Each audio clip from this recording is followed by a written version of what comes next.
अपने 5 दिवसीय दौरे पर बेगूसराय पहुंचे केंद्रीय मंत्री एवं बेगूसराय के सांसद गिरिराज सिंह एक बार फिर विपक्ष पर पूरी तरह हमलावर हैं और इसी कड़ी में उन्होंने कई मुद्दों पर खुलकर विपक्ष की आलोचना की। हाल की घटनाओं में औरंगाबाद के हासपुर में मंदिर के सामने गोमांस टांगने को लेकर गिरिराज सिंह ने सीधे सीधे बिहार सरकार को घेरते हुए कहा कि अगर किसी मस्जिद के समक्ष सुअर को टांग दिया जाता तब बिहार सरकार एवं नीतीश लालू के नुमाइंदे अतक हो हल्ला करते रहते, लेकिन क्योंकि मंदिर के सामने ऐसी हरकतों को अंजाम दिया गया है इसलिए नीतीश लालू चुप हैं। वहीं तेजस्वी भी जुबान नहीं खोल रहे। यह लोग बिहार में शरिया कानून के साथ साथ सनातन को खत्म करने की साजिश में लगे हुए हैं।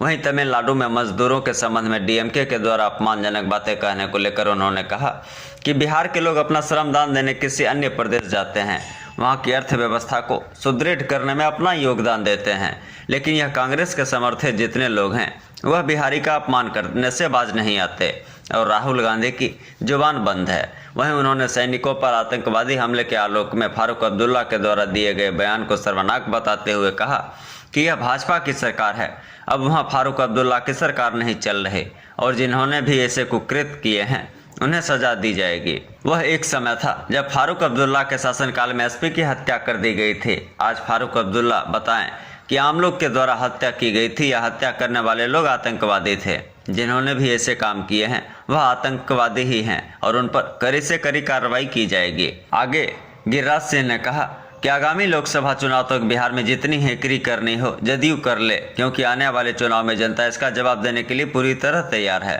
जनता मोदी की गारंटी वाली सरकार ही चाहती है और निश्चित रूप से बिहार के मुख्यमंत्री नीतीश कुमार एवं जदयू की मुश्किलें आने वाले समय में बढ़ने वाली है। वहीं उन्होंने राम मंदिर उद्घाटन समारोह में सपा को नहीं बुलाने के मामले में कहा कि उन्हें जानकारी नहीं है। अगर मंदिर न्यास बोर्ड के सदस्यों ने सपा के सदस्यों को नहीं बुलाया है तो कहीं न कहीं उनके मन में अभी भी यह मलाल है कि राम भक्तों पर सपा की सरकार ने ही गोलियां चलवाई थी और निश्चित रूप से न्यास बोर्ड के सदस्यों को उन्हें नहीं बुलाना चाहिए। गौरतलब है कि गिरिराज सिंह अपने 5 दिवसीय दौरे पर बेगूसराय में हैं, जहां वह आम लोगों से भी मुलाकात कर रहे हैं तथा क्षेत्र की समस्याओं से रूबरू हो रहे हैं। आते हैं, सड़क साफ करते हैं, टॉयलेट साफ करते हैं। देखिए, डीएमके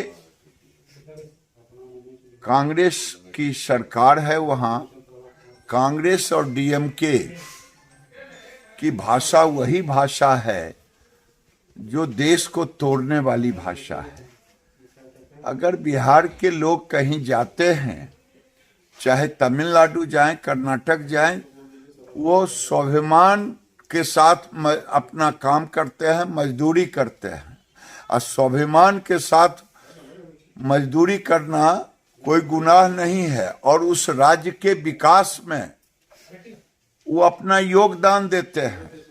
ऐसी भाषा बोल करके देश को अपमानित करने का काम डीएमके कर रहा, पहले भी किया। सनातन को खत्म करने की बात कहा, अब मजदूरों पे प्रहार कर रहे हैं। ये दुर्भाग्य है और राहुल गांधी आनंद लेते हैं ये सब सुन करके।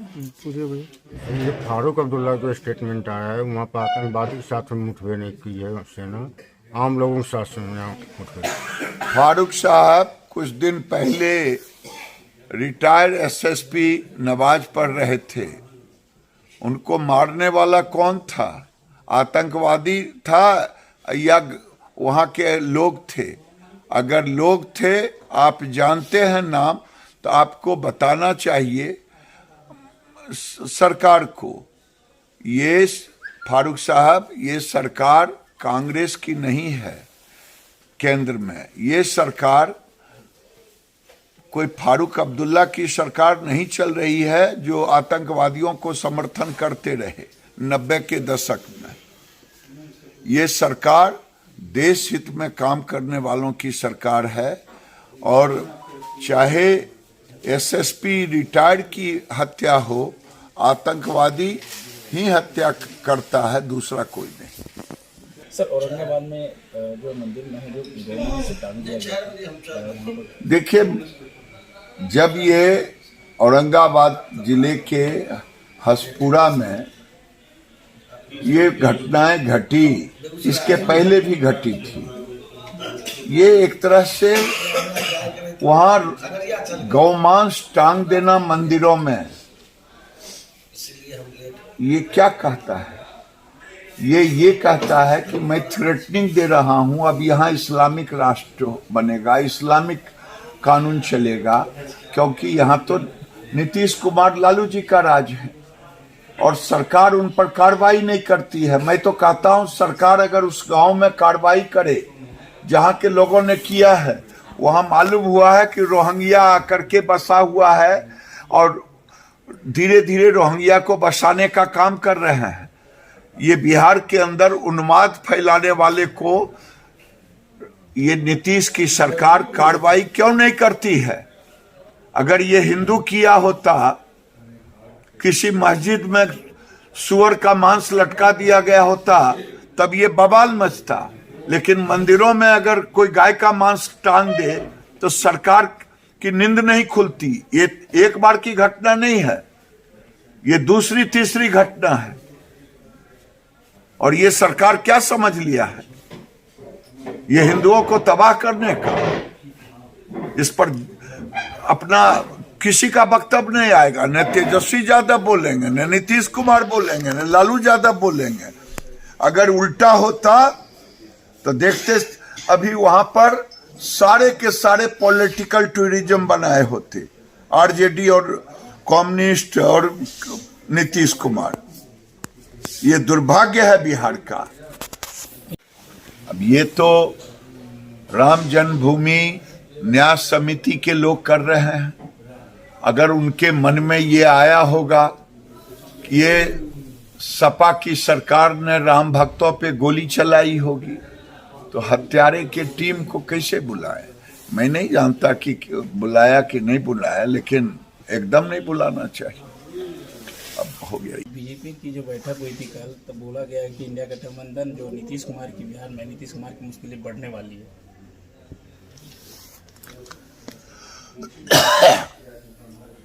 नीतीश कुमार की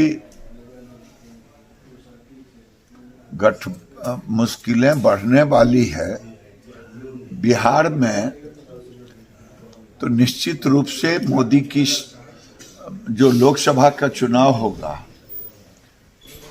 जितना हैकरी करना हो, बिहार की जनता ने तय कर लिया है। मोदी की गारंटी की सरकार मिलेगी, क्योंकि मोदी ने ही गरीबों को राहत देने का काम किया है। आज तक किसी सरकार ने काम नहीं किया। इसीलिए नीतीश कुमार गठबंधन की मुश्किलें तो बढ़ेगी ही, जनता नकारेगी, मोदी को चुनेगी।